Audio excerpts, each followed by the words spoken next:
अस्सलामुअलैकुम। अनीस एस्ट्रोवर्ल्ड पर आपको खुशामदीद कहता हूँ। मैंने पिछले अपने प्रोग्राम में आपको जुपिटर, ट्रांजिट ऑफ जुपिटर या बृहस्पति इसे कहा जाता है या मुश्तरी कहा जाता है, इसको गोचर भी कहा जाता है, उसके बारे में बताया था कि 14 या 14 मई 2025 को टॉरस से ट्रांजिट होकर ये जेमिनी में जाएगा या बुर्ज सौर से बुर्ज जोज़ा में जाएगा या वृष राशि से मथन राशि में जाएगा।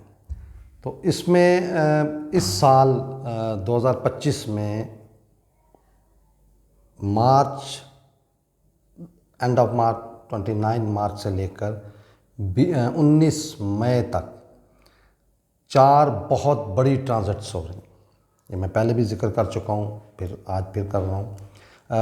29 मार्च 2025 को शनि ज़ोहल या जिसे सैटर्न कहते हैं वो उसकी ट्रांजिट हुई।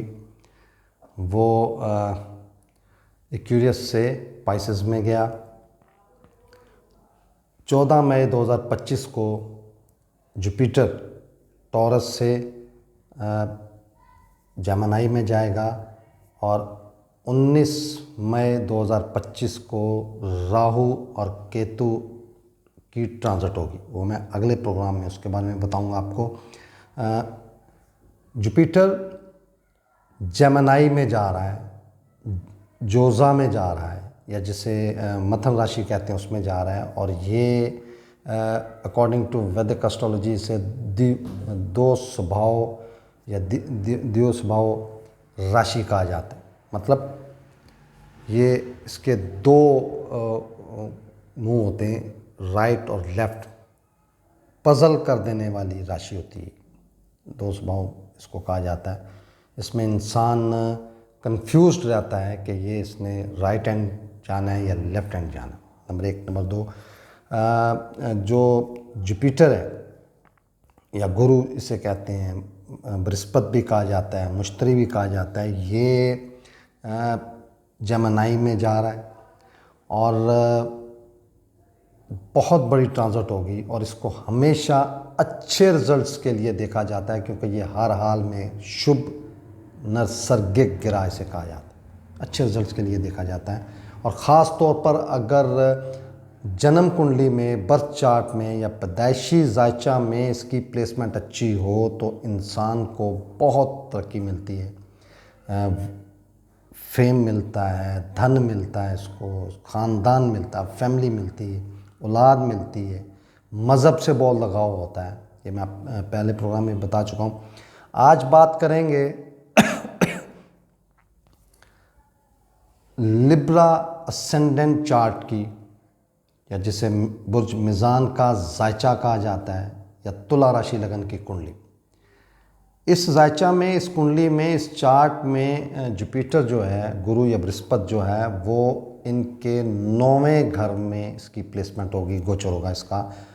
त्रिकोण घर है, शुभ नैसर्गिक ग्रह है, आउट क्लास पोजीशन होगी। ये यहाँ से डायरेक्टली आपकी पर्सनैलिटी को देखेगा, अच्छा है, ज्ञान बढ़ेगा, सोसाइटी में आपकी इज़्ज़त बढ़ेगी, मज़हब से बहुत ज़्यादा लगाव बढ़ेगा।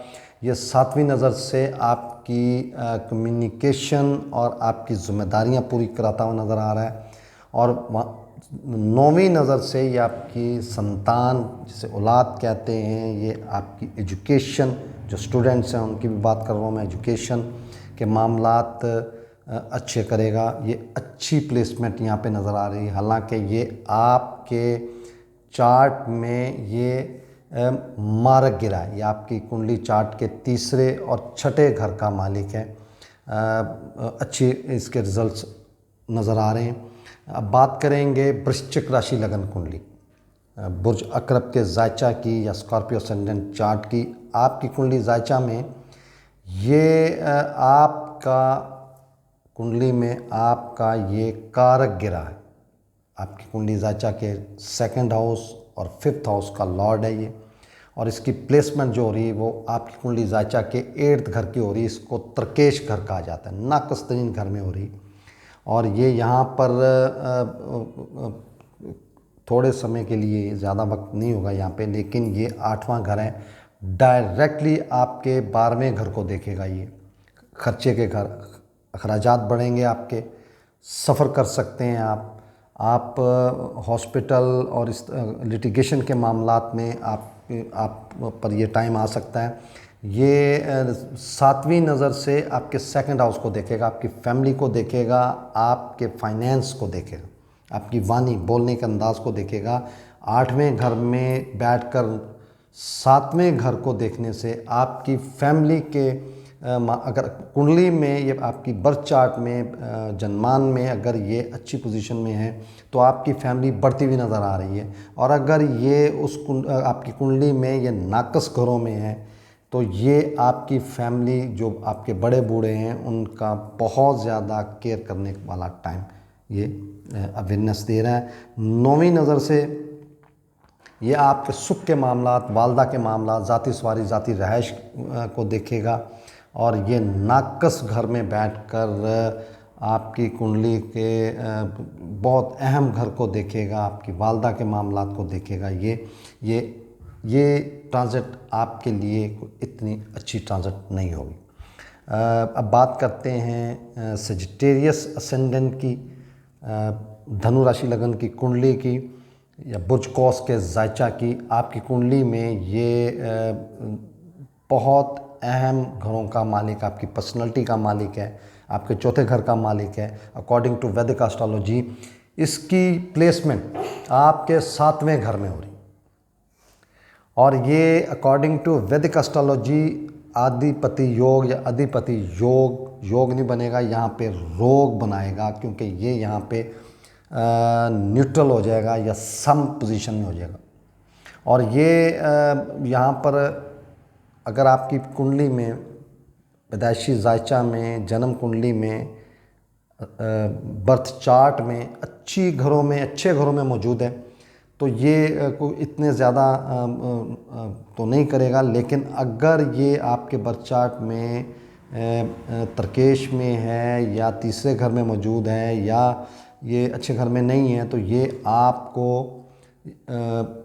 त्रिशडाई में मौजूद है तो ये आपके लिए टफ टाइम होगा, आपकी पार्टनरशिप के लिए, डेली वेजेस के लिए, आपकी पर्सनैलिटी के लिए, आपकी डिज़ायर्स के लिए। 5वीं नज़र से डिज़ायर्स को देखेगा, ख्वाहिशात को देखेगा, आपके लाभ को देखेगा।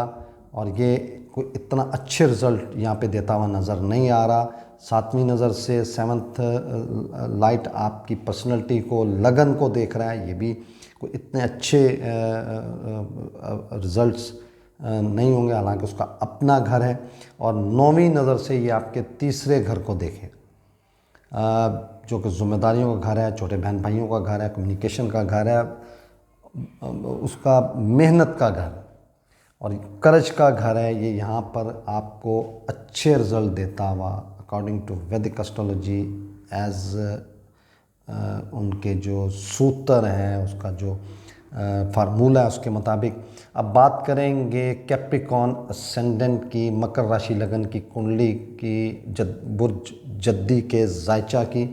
इस चार्ट में आपका जो जुपिटर है वो मारक घरों का मालिक है, 12वें घर का और तीसरे घर का मालिक है। अच्छा नहीं माना गया, अच्छा नहीं समझा गया।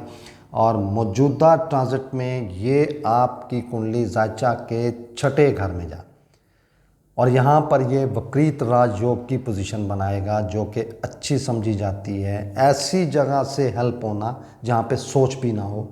ये आपकी ख़ास तौर पर जो जॉब करते हैं, मुलाजमत करते हैं, किसी के अंडर काम करते हैं, उनके लिए ये अच्छा टाइम इसलिए कहूँगा कि ये उनकी सोच से बढ़कर रिज़ल्ट देगा। ये यहाँ पर अब्रॉड जो लोग जाना चाहते हैं और कैप्रिकॉर्न से वो अटैच हैं या रिलेटेड हैं, उनके अब्रॉड की बहुत ज़बरदस्त किस्म की टाइम बन रहा है, उनका बेहतरीन रिज़ल्ट मिलेगा इनको। 5वीं नज़र से आपके प्रोफेशन को देखेगा, ये यहाँ पे विपरीत हट के रिज़ल्ट देने वाला टाइम होगा। और 9वीं नज़र से ये आपके फाइनेंस और फैमिली को देखेगा। मेरी जितना भी नॉलेज है मैं नाकस इल्म के मुताबिक ये इस कुंडली वालों के लिए अच्छा रिज़ल्ट देता हुआ नज़र आ, क्योंकि यहाँ पर ये एक राजयोग बना के बैठा है और ये आपके लिए अगले 6-7 महीने आपके लिए अच्छे होंगे इंशाल्लाह। अब बात करेंगे क्यूरियस असेंडेंट चार्ट, कुंभ राशि लगन की कुंडली, बुर्ज दल्लो के जायचा वाले।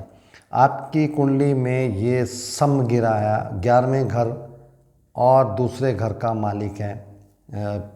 दोनों ही बहुत अच्छे घर हैं, अच्छी पोजीशन है चार्ट वाइज।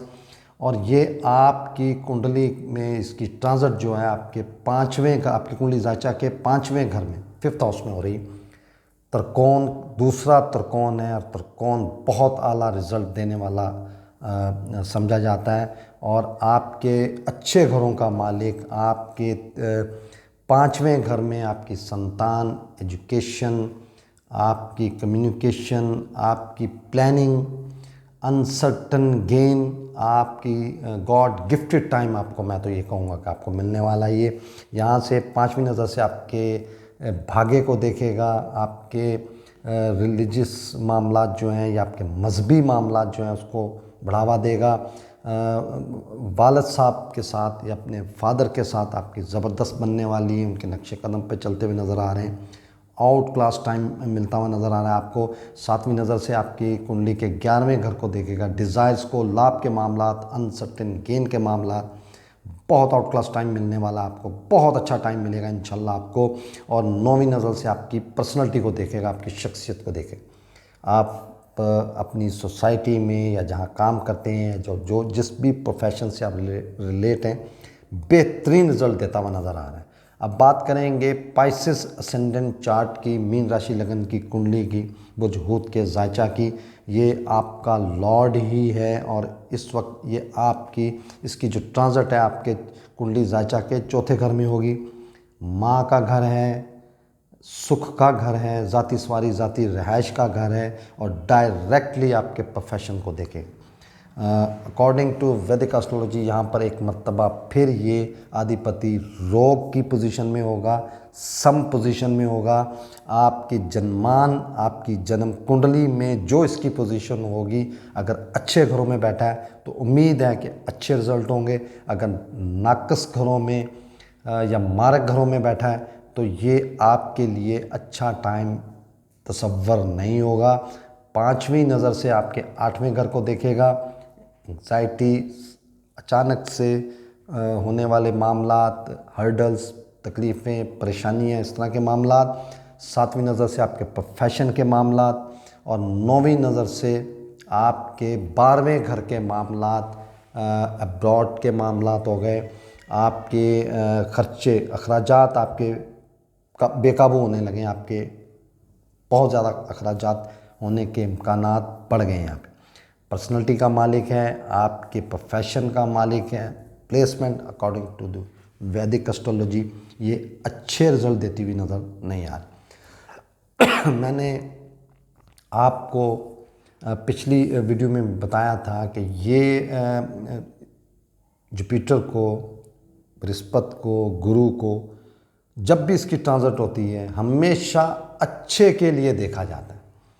लेकिन अगर एस्ट्रोलॉजी को जिसने स्टडी की है, समझा या क्लासेस वगैरह ली हुई है, समझा हुआ है या दिलचस्पी लेते हैं, यहाँ पर हर कुंडली को इंडिविजुअली जो उनका बर्थ चार्ट होता है उसको देखकर प्रेडिक्शन होती है। ये एक मैं जनरल प्रेडिक्शन कर रहा हूँ कि ओवरऑल इन घरों में कैसा रिजल्ट रहेगा। असल प्रेडिक्शन जो है, जो असल टाइम फोकस है, वो आपके बर्थ चार्ट पे होगा।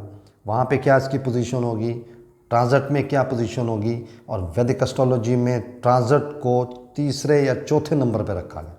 सबसे पहले योग होते हैं, जन्म कुंडली होती है, दूसरे नंबर पे दशा होती है, तीसरे नंबर पे जो है वो ट्रांजिट देखी जाती है। तो वो अलग टॉपिक है, मैं आने वाले लेक्चर्स में इंशाल्लाह उसके बारे में बताऊंगा। स्टेप बाय स्टेप चल रहा हूँ मैं इंशाल्लाह। और कोशिश की है मैंने कि इस ट्रांजिट को एरीज़ टू पाइसेस 12 के 12 जो राशियाँ हैं, ज़ोडिक हाउस हैं, या ब्रूज हैं उन पे इसके क्या रिज़ल्ट होंगे जनरली मैंने बताने की कोशिश की।